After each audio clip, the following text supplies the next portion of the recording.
छोटी बहन थी सीरत। मुकेश और उसकी बीवी पूजा अपने दोनों बच्चों को बराबर प्यार करते थे। वो उन दोनों में बिल्कुल भी भेदभाव नहीं करते थे। लेकिन मुकेश की खड़ूस बहन उषा मुकेश के दोनों बच्चों में बहुत भेदभाव करती। उषा को तो बस मुकेश का बेटा भाविक ही पसंद था। उसे सीरत बिल्कुल भी अच्छी नहीं लगती थी। उषा भाविक सीरत में लड़का लड़की का भी भेदभाव करती। इस जमाने में ये सब करना कितनी बेवकूफी की बात है, परंतु उषा को ये कहाँ समझ आता था। वो तो सारे दिन अपने भतीजे भाविक का ही नाम जपती रहती। उषा का इतना भेदभाव करना मुकेश की बीवी पूजा को बिल्कुल भी पसंद नहीं था। उसे बहुत गुस्सा आता था जब वो उसके बेटे को प्यार करती और उसकी बेटी को बुरी तरह दुत्कार देती। एक दिन उषा को बाहर जाना था। उषा पूजा से बात करते हुए, भाभी, मैं आज बाहर मंदिर जा रही हूँ। मंदिर में दर्शन करने के बाद मैं घूमने भी जाऊंगी, तो मैं भाभी को ले जा रही हूँ अपने साथ। ठीक है, ले जाओ। ये मुझे तो बुआ आज घुमाने लेकर जाएंगी। आज तो मैं बहुत मजे करूँगा। हाँ बेटा, तू चिंता मत कर। तू जो बोलेगा तेरी बुआ तुझे वो दिलवाएगी और वही सब खिलाएगी। ये आज तो हम पार्टी करेंगे। उषा भाविक से ये सब बोल ही रही होती है और एक तरफ कोने में खड़ी बेचारी भाविक की छोटी बहन सीरत सब सुन रही होती है। माँ, मुझे भी बुआ के साथ घूमने जाना है। मुझे भी पार्टी करनी है। नहीं, बुआ तुझे लेकर नहीं जाएगी। मेरी बुआ तो मुझसे ही प्यार करती है, बहुत ज्यादा। तुझसे नहीं करती। मामा, मैं भी जाना चाहती हूँ उषा बुआ के साथ मंदिर। सीरत भी जाने की जिद करने लगती है। उषा दीदी, तुम सीरत को भी ले जाओ भाभी के साथ। ये देखो कितनी जिद कर रही है।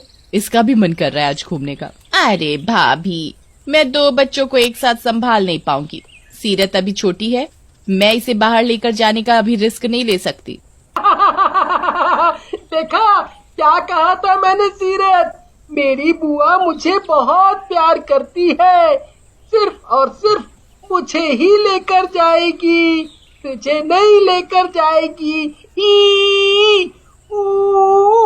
सीरत एक तरफ रोती रहती है, पर उसकी खड़ूस बुआ को उस पर बिल्कुल भी दया नहीं आती और वो भाभी को बाहर घूमने के लिए अपने साथ ले जाती है। बेटा, तुम चिंता मत करो, जाने दो इन्हें। मैं तुम्हें बाहर घुमा कर लाऊंगी। आज मैं तुम्हारे पापा से भी शाम को बात करूंगी। उनकी बहन ने तो भेदभाव करने की हद ही मचा रखी है। मेरे दोनों बच्चों में इतना फर्क करती है, मुझे बिल्कुल नहीं पसंद।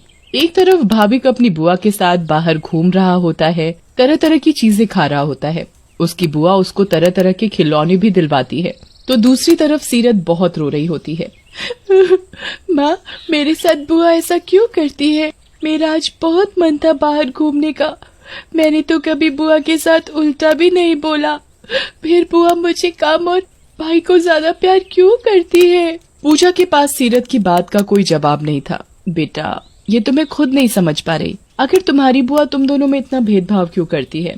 हमने तो कभी बेटा बेटी में फर्क नहीं किया, फिर वो क्यों करती है? पूजा सीरत को चुप कराते हुए, तुम चिंता मत करो बेटा, आज मैं तुम्हारे पापा को ये बात बताऊंगी। हम कुछ न कुछ इलाज निकालेंगे इस बात का। शाम को भाविक और उसकी खड़ूस बुआ बाहर से घूम कर आते हैं। सीरत, आज तो मैंने इतना मजा किया कि मैं तुम्हें क्या बताऊं। बुआ ने तो आज मेरी बढ़िया वाली पार्टी करवा दी।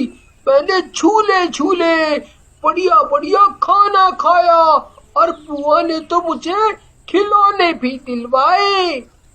भाई, तुझे बुआ ने इतने सारे खिलौने दिलवाए, मुझे भी एक दे दे। उषा सुन लेती है कि सीरत भाविक से उसका एक खिलौना मांग रही है। नहीं सीरत, ये मैंने भाविक को दिलवाए हैं, ये भाविक के हैं, तुम्हें बाद में कभी दिलवा दूंगी। उषा भाविक को एक भी खिलौना नहीं देती। सीरत बेचारी रोती रह जाती है। पूजा ये सारा दृश्य देख रही होती है और उसे बहुत गुस्सा आ रहा होता है। मुकेश के शाम को आते ही पूजा सारी बात उसे बताती है। मुकेश को भी बहुत गुस्सा आता है। वो उषा को डांट लगाता है। उषा, ये तुम दोनों बच्चों में भेदभाव क्यों करती रहती हो? तुम इतनी समझदार होकर भी ऐसी बेवकूफी